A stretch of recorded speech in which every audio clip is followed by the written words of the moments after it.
Pape Moussa ñu ko ne waxtaanee justice jugee Rabat dem ba Versailles ca Paris alors cette fois-ci le parquet de Versailles moo plaidé pour l'extradition de Madiambal Diagne ma dégg ci explication bu am solo ku wax ne c'est normal parce que c'est la position de l'État du Sénégal selon à partir des documents de l'État du Sénégal yi ko document État du Sénégal fournir ci la le procureur de Versailles plaidé pour l'extradition de Madiambal Diagne.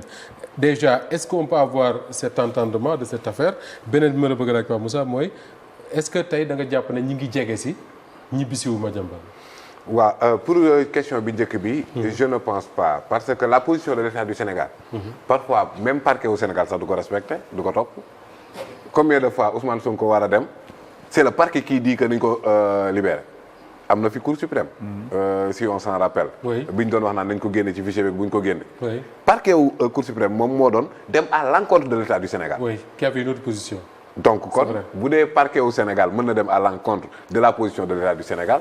waxatuma la parquet bu France. pour man Sénégal dañoo def quelques erreurs yoo xamante ne ñoo renforcer.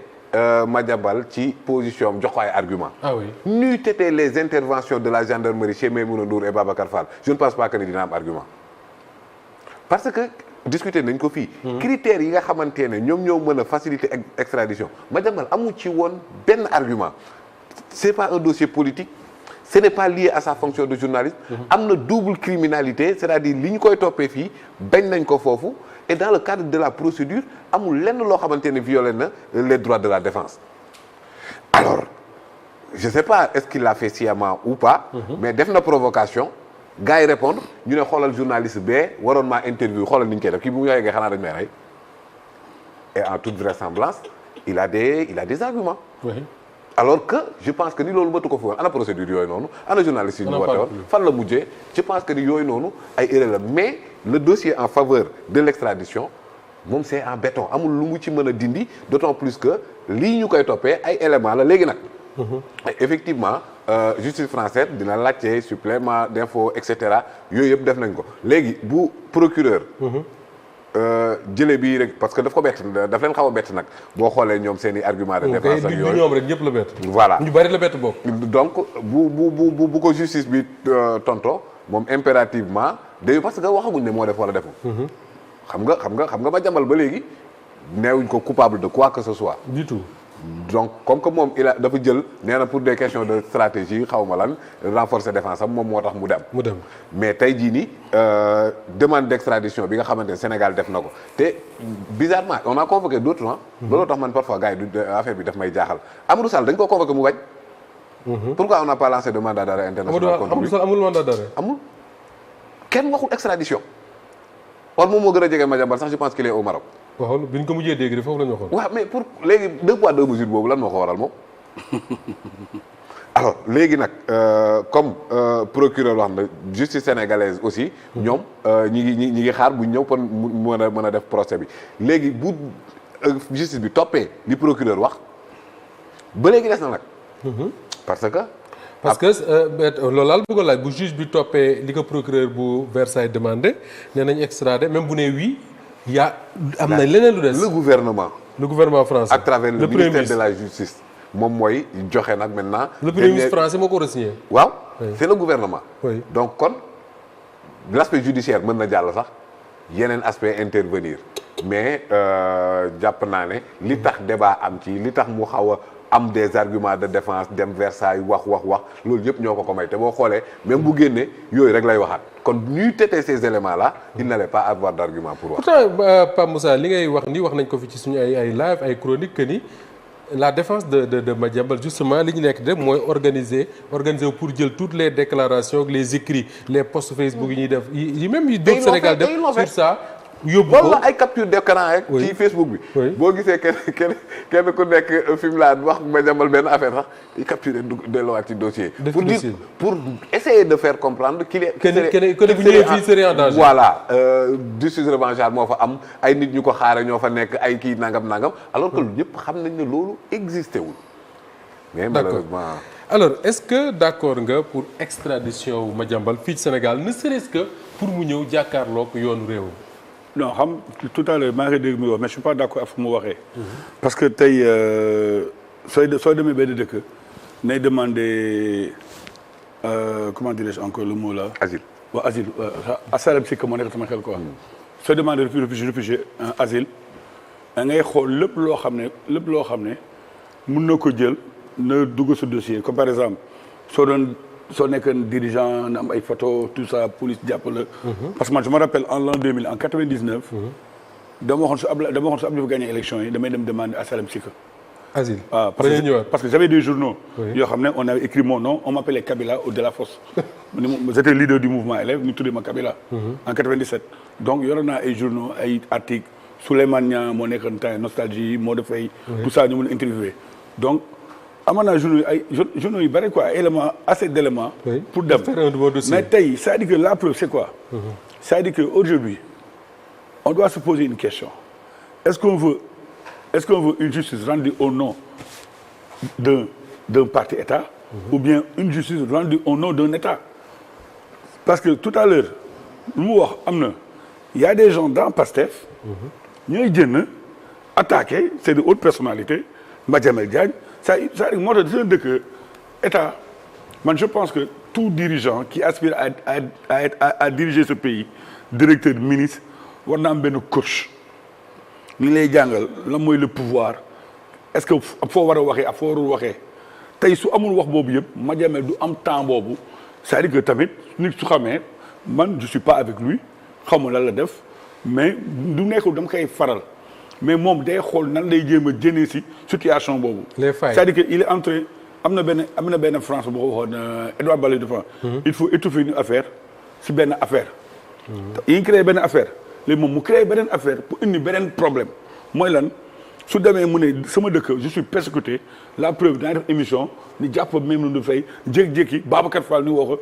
après lu yëpp da koy dajale wax même su France waxee ngay dem mais aujourd'hui am na loo xam ne ba d'accord naa ak moom de saa réew bi des fois je comprends pas dañuy jékki ni single benn nit alors que y a des gens par contre yàgg ni wax si ñoom leen war extradité ba léegi doo dégg ni wax si ñoom ak keneen mais dañuy jàpp benn nit man dama gëm tey. mais Madiambal nag il faut préciser que c'est pas le seul Sénégalais bi ñu demandé extradition il y a Doro Gueye également boo xam ne l'État du Sénégal a demandé son extradition.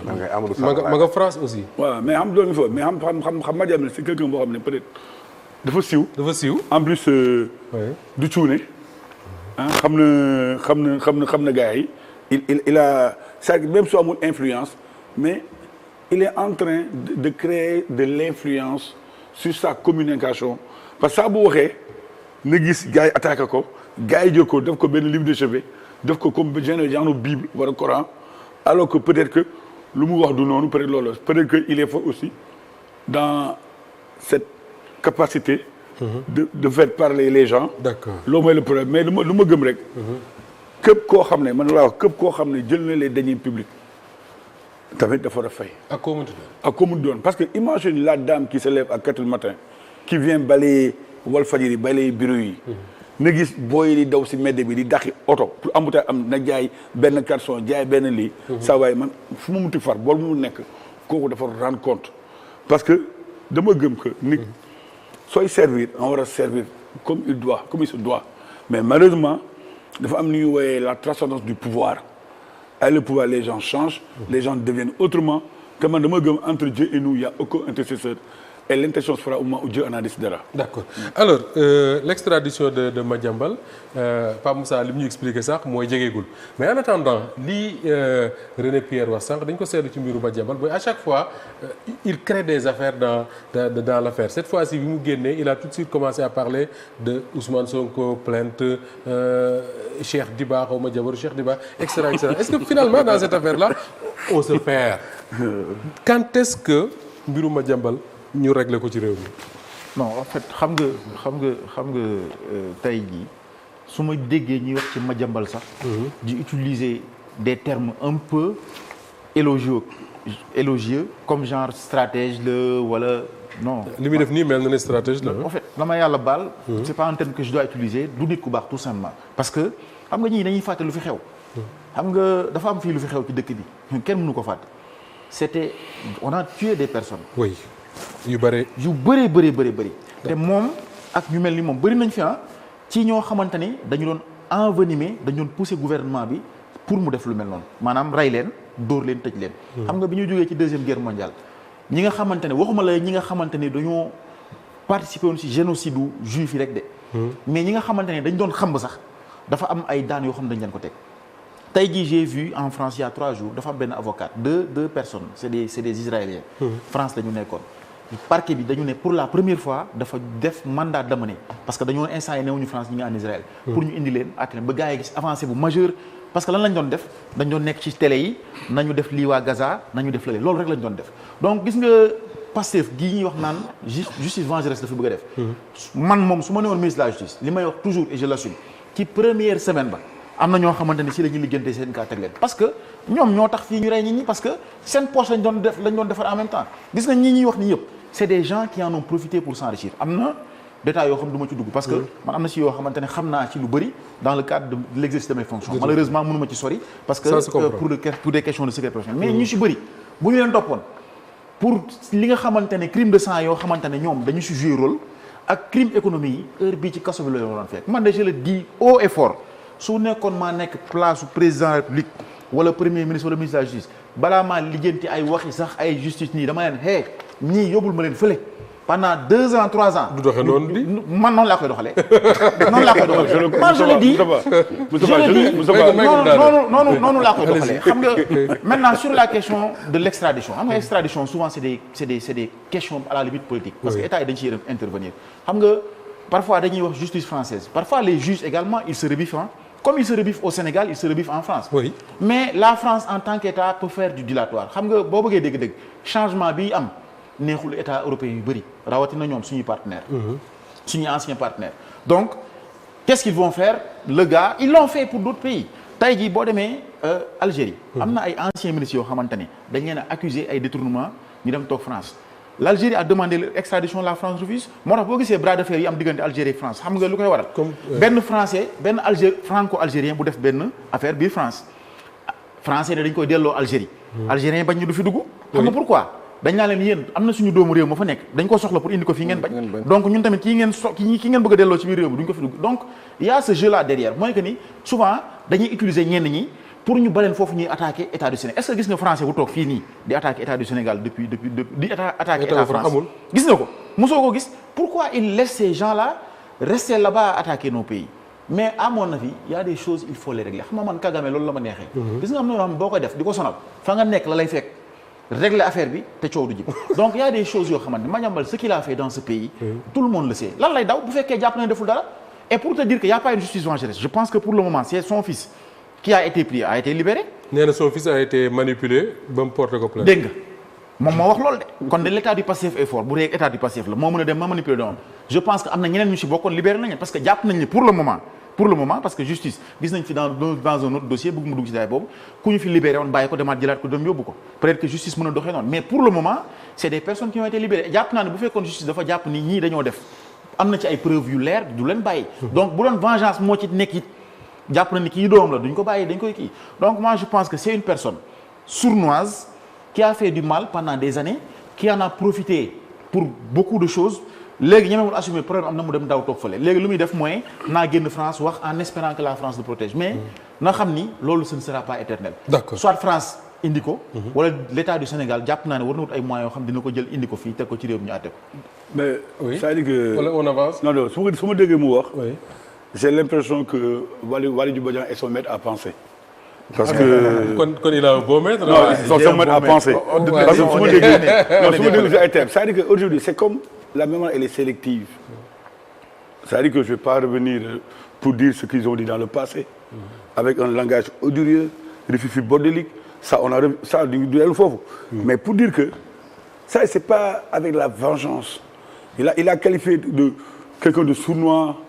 mu ne Niku Bol la c'est-à-dire que man dama tout le temps damay jël si yenn références yi dama gis yonent yàlla Yusufa amoon na ndaw bu ko bëggoon mooy Zolexa yi def na lu nekk tentative bu nekk pour séduire yonent yàlla Yusufa et pourtant ba yàlla waxee kii day doon soxna bu Youssouf amee révélation bi Youssouf dafa takk Zuleyxa et pourtant man su ma doon nit dëgg comme Sénégal yi lu ko modee mortel dama ne kii nit ku bon la moo tax si politique nit dina am lu mu def comme par exemple man je dis que ñii dee tout le temps vous dites que l'APR est responsable moi je dis que la responsabilité elle est partagée les appels à la violence ñii seen kër am na lii ñun tamit am na fi ñu taxaw elle est partagée comme vous avez parlé de la Seconde Guerre mondiale mais quand il y a eu la Seconde Guerre mondiale mais ces gens-là ay les von Kettler là les Klaus Barbie mais quand il fallait tuer rey ñëpp tous ces gens-là ñoo xam ne ñoo def ay tort